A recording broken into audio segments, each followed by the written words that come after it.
ঘৰৰ এতিয়া পানী সোমাই গৈছে থাকিব পৰা নাই কাৰণে সেই চাংঘৰলৈ গুচি আহিছোঁ আমি আৰু ইয়াতে আছোঁ ইয়াত বনাই কৰি খাইছোঁ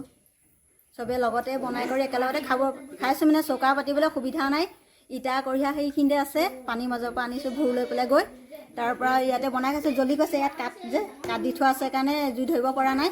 হয়তো কাৰণে অসুবিধা হোৱাৰ কাৰণে চবেই একেখন চৌকাতে বনাই পেলাই চবেই খাইছোঁ পুলিকৰণী বনোৱা বস্তি চাংঘৰত আছোঁ মীনা শইকীয়া দিয়াৰ কাৰণে বহুতখিনি সুবিধা হৈছে থাকিবলৈ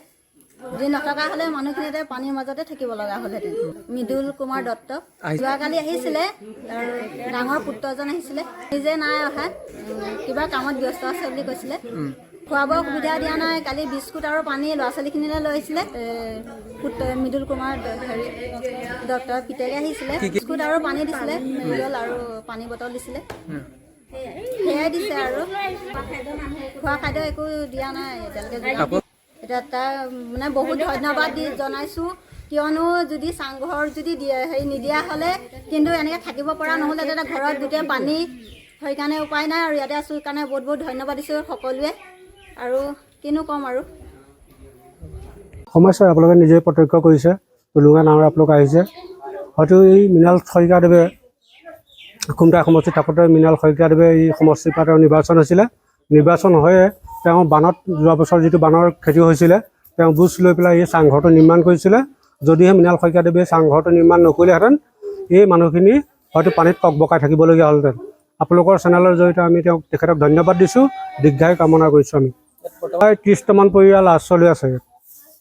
চৰকাৰী বিষয়ে কোনো নাই অহা মাত্ৰ কালি আমি গম পাওঁ আমি মৃদুল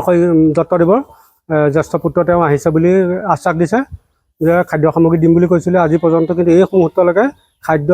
বা পশুধনৰ খাদ্য আজিলৈকে অদ্যপৰিমিত আহি পোৱা নাই অসুবিধা এয়া হৈছে ধৰি লওক আজি বানপানী ইয়াত যেতিয়া প্লাবিত হৈছে গেলাবিলখন নিচেই কাষতে আছে গেলাবিলৰ যেতিয়া বাঢ়নী পানী সোমাই আহিলে প্ৰত্যেক ঘৰৰ গৃহস্থীৰ ভিতৰত পানী সোমাই গৈছে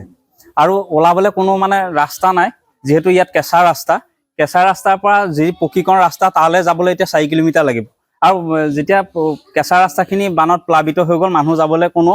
ইয়াত সুবিধা নাই প্ৰবল সোঁত গেলাবিলৰ প্ৰবল সোঁতৰ পৰা এই ব্যক্তিসকল যাব পৰা নাই মীনা শইকীয়াদেৱে এই চাংঘৰটো দি থৈছিলে তেখেত যেতিয়া বিধায়ক হৈ আছিলে এই চাংঘৰটোৱে সবল কৰি তেখেতসকলৰ সাহস এই চাংঘৰতে তেখেতসকলে ইটা আনি পেলাই টিং এচটাৰ ওপৰত খাদ্য সম্ভাৰ বনাইছে তাতে খাইছে কিন্তু আজিলৈকে এই পৰ্যন্তলৈকে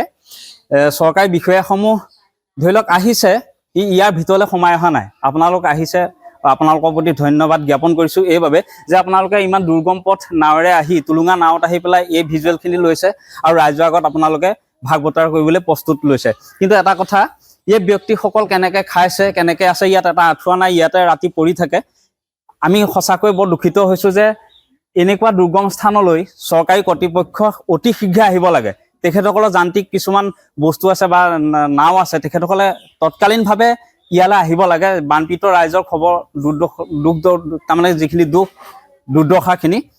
বুজ ল'ব লাগে বা যাইকি নহওক আশ্বাস দিছে যোৱাকালি কোনোবা আহিছিলে বুলি এতিয়া আমি গম পাইছোঁ তেখেতসকলে আহি আশ্বাস দিছে কিন্তু এই পৰ্যন্তলৈকে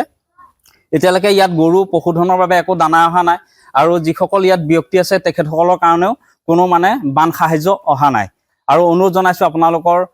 চেনেলৰ জৰিয়তে যে চৰকাৰী কৰ্তৃপক্ষৰ দৃষ্টি ইয়াত নিবদ্ধ ৰাখক এখেতসকলক সুবিধা কৰি দিবৰ বাবে অনুৰোধ জনাইছোঁ যিকোনো খবৰৰ বাবে যোগাযোগ কৰক আমাৰ এই নম্বৰত 9181 307 2221